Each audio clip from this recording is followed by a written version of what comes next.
Just 58 days remain before Taiwan heads to the polls. That's right, it's election season here in Taiwan. I'm Andrew Ryan. I'm Natalie So. Now let's take a look at the stories that have been on our radar this week.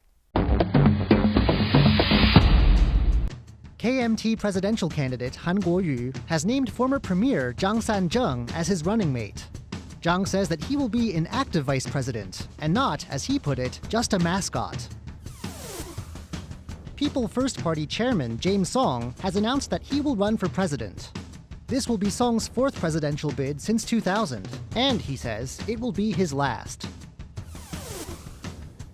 Taiwanese baseball fans rejoiced on Tuesday after Taiwan beat rival South Korea 7-0 in the Premier 12 baseball tournament.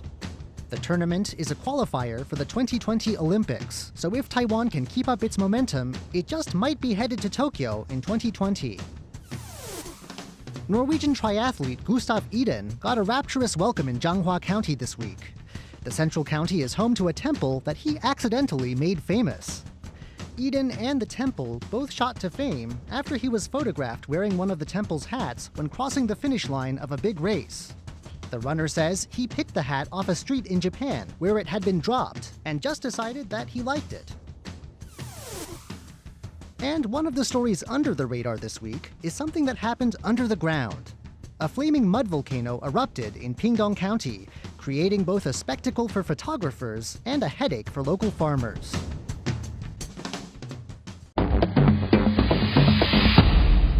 And now for our words of the week. Are you ready to guess my word, Andrew? Yes, let's see, what do you have? Andrew. No, I wasn't thinking of you. Attack. Attract. That's right. Okay, the theme of the week is attract voters. The political parties have been coming out with their presidential tickets and their legislator-at-large lists. And we'll be telling you about those choices today. They're all to attract voters. Excellent. That's a great word. All righty. All right, you ready for my word? Yes. All right. Attract? No. Attractive. At large. Yeah. You always do two words. I know. That I throws cheated me again. off. I cheated again this week. I chose at large because you mentioned at large legislators.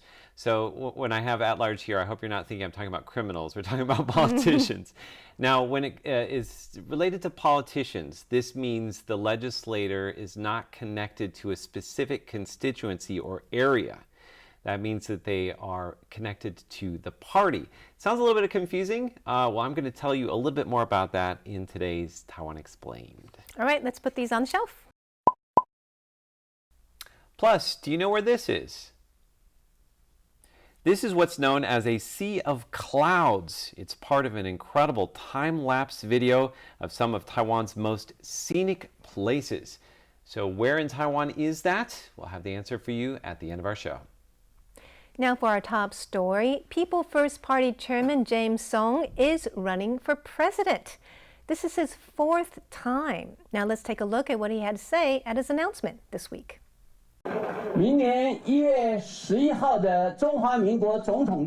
The Republic of China's presidential elections on January 11th next year will be my sixth battle. James Soong announced his presidential bid on Wednesday.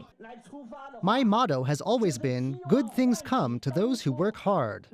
I'd like to use this motto to awaken the hardworking spirit of Taiwan's people. When we work hard, we will win. Veteran politician James Soong hasn't given up on his ambition to be president. In 2000, he ran with Professor Zhang Zhaoxiong and got over 36% of the votes. 4 years later, he ran as the vice presidential candidate with Lian Zhan, and they received nearly 50% of the tally. In 2012, Soong chose public health professor Lin Ruixiong as his running mate, and they got less than 3% of the votes. In the last election, Soong ran with Mingguodang's Xu Xinying, and they got over 12%. Soong says this time is his endgame as he pairs up with advertising giant Yu Xiang. In January, we'll see how this duo impacts this presidential election. Soong's first run in 2000 was a historic run. He split with the Kuomintang to run as an independent, and that split in the blue camp is what paved the way for the first ever transfer of political party power in Taiwan's history. The Democratic Progressive Party's Chen Shui-bian won with just over 39% of the vote. Soong was just 2.5% behind Chen and has been running for president or vice president ever since. The KMT's Lian Zhan came in a distant third because of Soong. Now, many say Soong's chances aren't high this time, but he could gain legislative seats for his party and affect the race. Now, the KMT has come out with their presidential ticket, and it is the first time there is no Taiwan-born candidate on the ticket. Han Kuo-yu announced that former Premier Simon Zhang would be his running mate. Let's take a look at what Zhang had to say this week. I've been helping presidential candidate Han Kuo-yu as his national affairs advisor, so I have a very good understanding of the workings of his future administration. If I can serve as vice president, I'll serve as a catalyst for our national advisory group. I won't be just a mascot. Taiwanese voters are not just voting for president and vice president next January. All 113 seats in the legislature are up for grabs. But of those seats, only 79 are directly elected. So what about the remaining 34 seats? How are they chosen? That's the subject of today's Taiwan Explained. Taiwanese voters will be choosing a brand new legislature next January. In today's Taiwan Explained, I'm going to walk you through the process. Okay, you have 60 seconds to do this. Are you ready, Andrew? I think so. All right, go.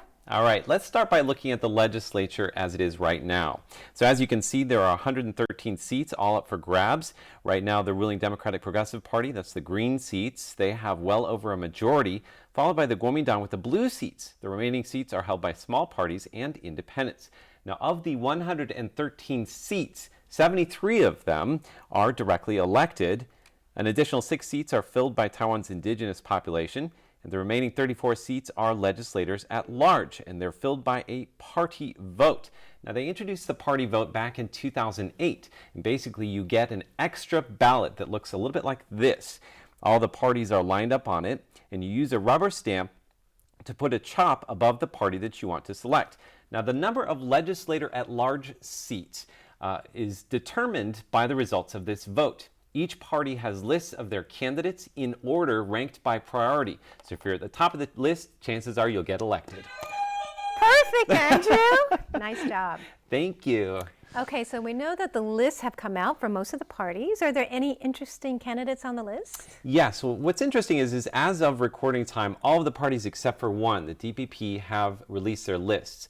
And female candidates are at the top of all the lists. That's interesting. That means we're more attractive. I think so.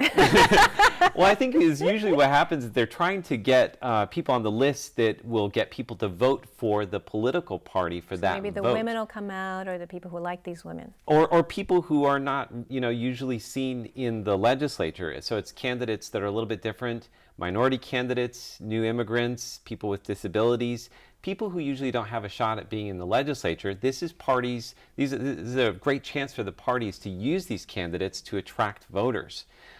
Now, what's interesting is that this time around, a lot of the parties, it looks like at least the two main parties maybe will be choosing more politicians than in previous years. Is there a reason for this? What's interesting is this year, the KMT has released their lists, and it's largely politicians. And there's a little bit of unhappiness within and without of the party, outside of the party.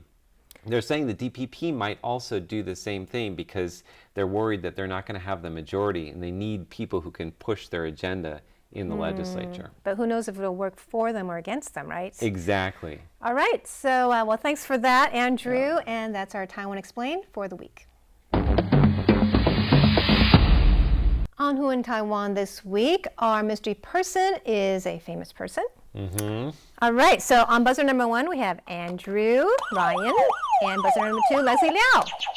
Okay, are you guys ready? You have 60 seconds to guess. Okay. All right.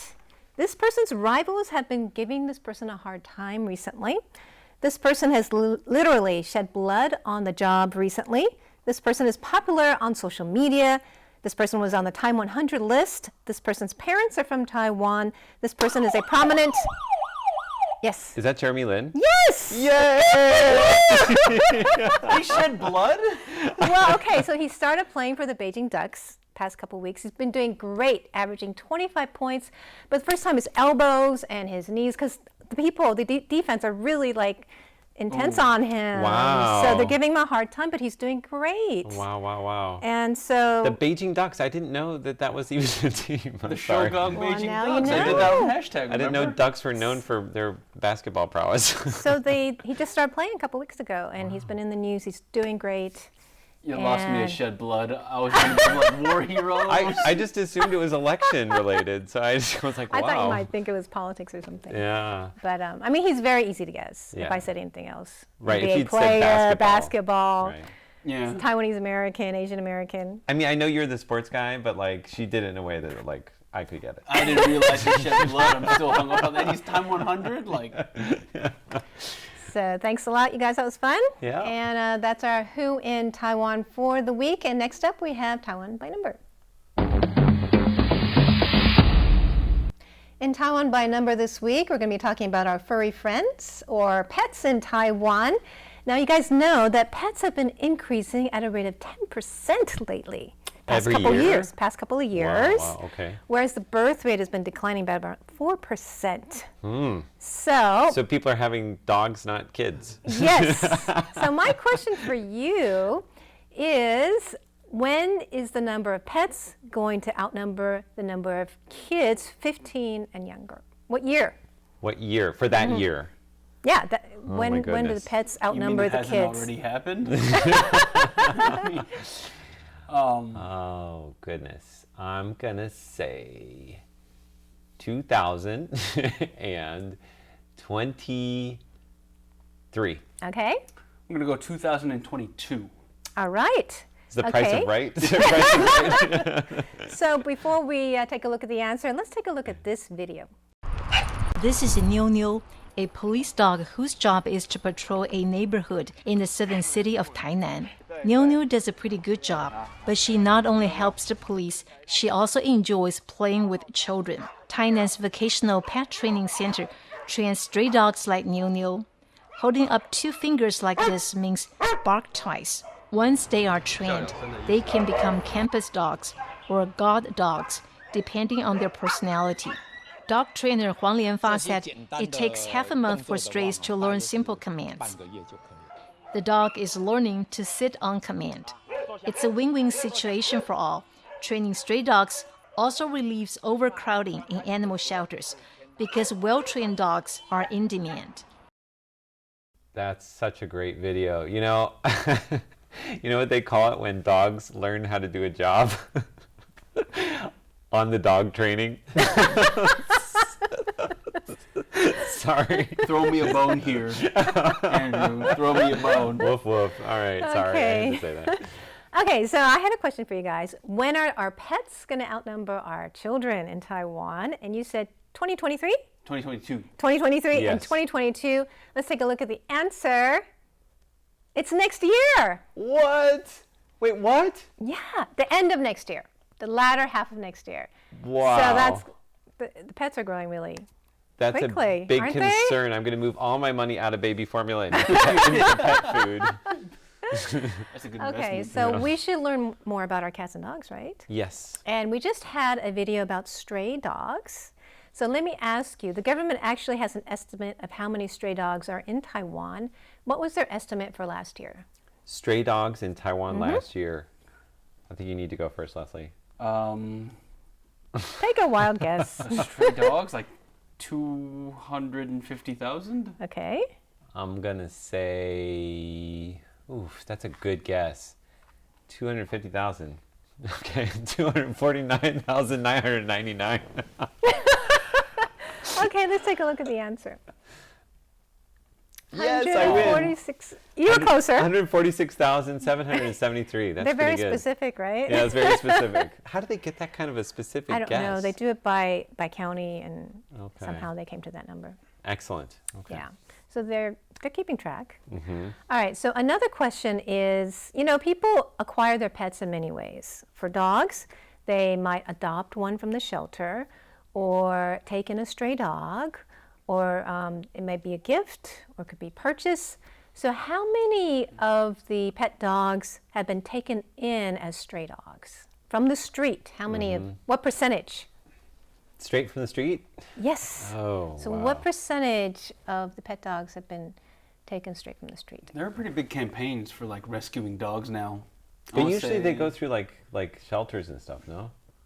But then that means adopting. Oh, it does? Okay. Yeah. You go first. 67%. Wow. I like that That's very specificity. Oh, I'm I got gonna it wrong. say 38.5%. 0.5. Okay, let's take a look at the answer. 22%. That's it? Okay. Oh, So So we need to work better on that. yeah, actually number one is adoption, 32%. And then number two is purchasing at 23%. So actually a lot of them, adoption I think are also mostly stray dogs as well. That's good. So if So we add that actually- to the 22%, then Right, it's a lot of over them are- 50, yeah. over half actually were originally stray dogs. Less than half are bought. Okay. But only 23% are bought, and the rest are gifts or your own dog's dogs. Yeah. right. That is Puppies. the thing too. Okay, so one more question. Now this is about the pet industry. It's booming, right? All these pets. So how much money do the Taiwanese spend per year in NT dollars on their pets collectively Collectively. per Oh, year? Give us a wild wow. NT dollar figure. Wow. I always get these wrong. Millions. Oh. I'm gonna say if everybody had a dog, 23 million people, they spend $1 a year. I'm gonna say 23 million. Okay. Pet maintenance, I think, is a little more than that. I'm going to say 50 million. 50 million NT dollars? Okay, let's take a look at the answer.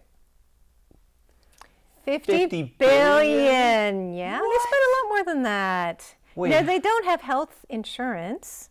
They spend the most on food and then on medical care, and then they need clothes and accessories. So that's like nearly Grooming? $2 billion US, like 100. Nearly about 1.6 billion Yeah, US dollars. That's a lot. wow. I went the total wrong direction with that. Wow. So we they're both actually did. expensive, not as expensive as kids are, but Yes. they're easier to take care of than kids. Yes. Right? And people are going that way. So Kids don't take anyway. tests. You don't have to like send them to like cram school, right?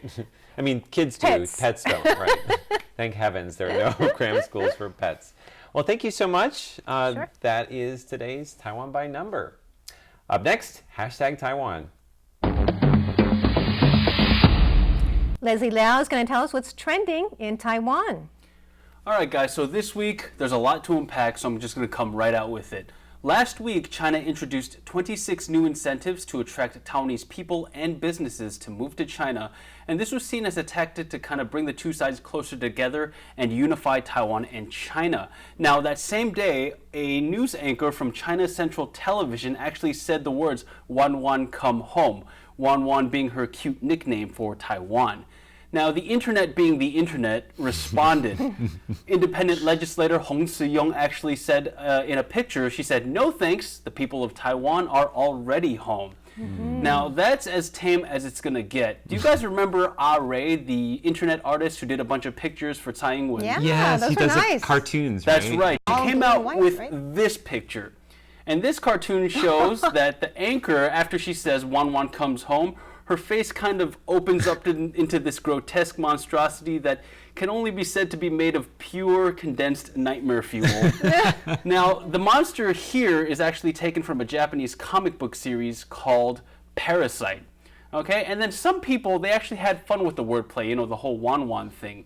Now, Chen Guanning is actually a TV show host for ERA Taiwan. She calls herself Guan Guan in the same regard that the news anchor said Wan Wan.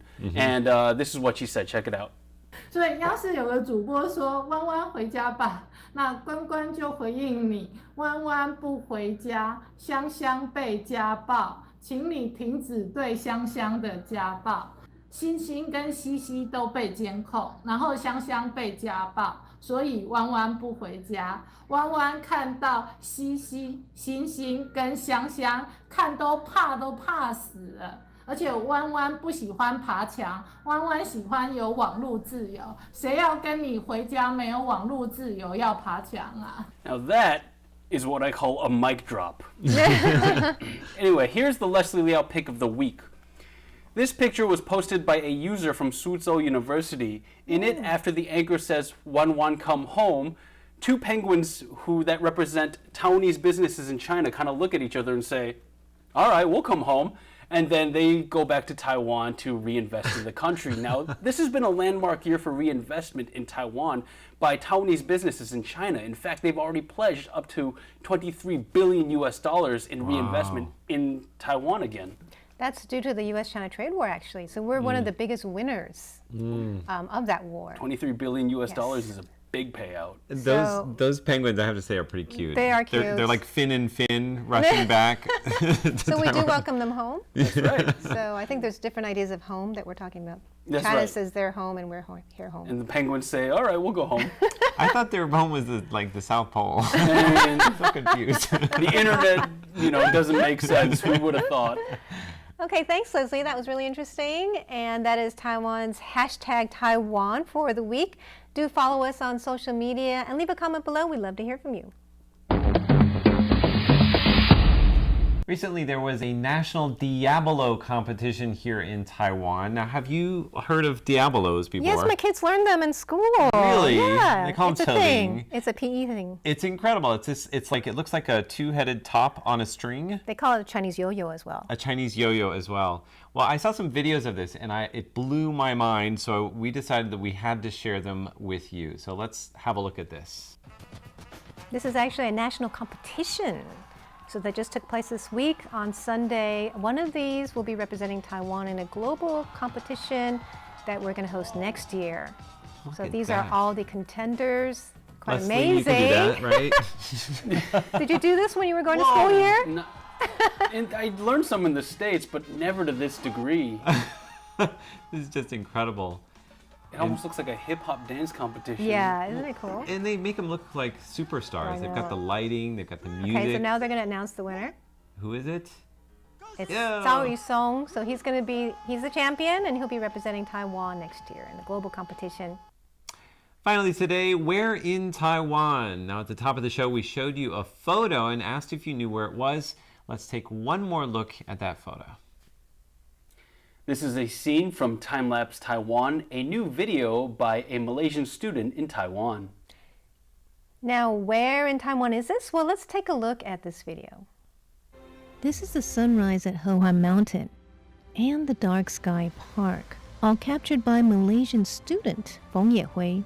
While studying in Taiwan, Feng spent the past 4 years capturing Taiwan's most beautiful scenery through time-lapse photography.